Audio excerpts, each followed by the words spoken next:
My name is Melisa Beth Sanders. I studied architecture and urban design. I am an architect. I have my own small practice called Black Arc, and I also am a lecturer here at WashU in the architecture department. I tell people I actually wanted to be an architect since I was a very small kid, about 5 years old. I used to draw what now we would call sections. Like, I know that language now, but I didn't know that at 5. I really started to notice that every single space that I ever moved through, whether it was a library, a school, a bank, all of that had to be designed by someone. And then later on, I learned that that was an architect who would design those spaces. One project that exemplifies some of my work would be the Ville pop-up project that I did with For the Ville to think about some of their major cultural spaces and how that could be represented throughout the community. We actually modeled a park and parklet. We filled it with art, we filled it with history, we filled it with plants, and we filled it with food and vibrancy. And we just invited the community to come and spend time there. We were also asking questions about what are the things that are important to you and your neighborhood as a way of how do we visualize it? How do we celebrate it? And then how do we roll that into a next step of actually creating it?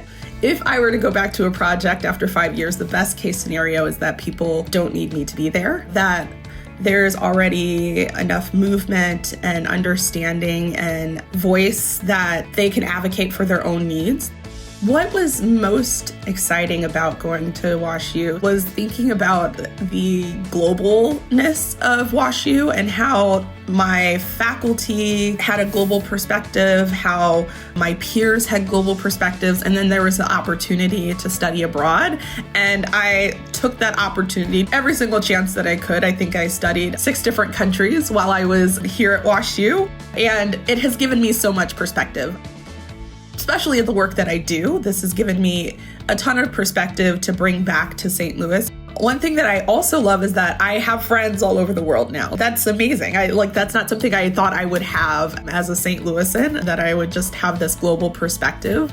Those who I would like to thank for my time at WashU, Elena Canovas, who was one of my professors at the time when I was in grad school, has had a really strong impact on my life. And 2 other allies of mine who I really credit with how I think about practicing and teaching would be Bob Hansen and Catalina Frexis. All 3 of them really taught me how to be strong in my practice, strong in my own identity, and then also taught me how to be soft and take space for myself and others.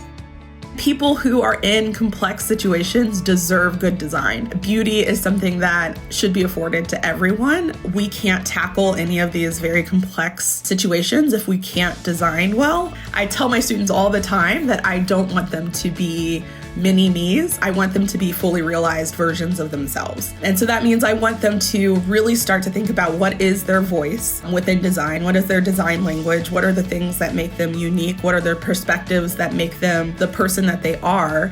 And I want them to design with those things as their toolkit. It has taken a long time for me in practice to be able to design with my whole self as a Black woman from St. Louis who's experienced very different social situations.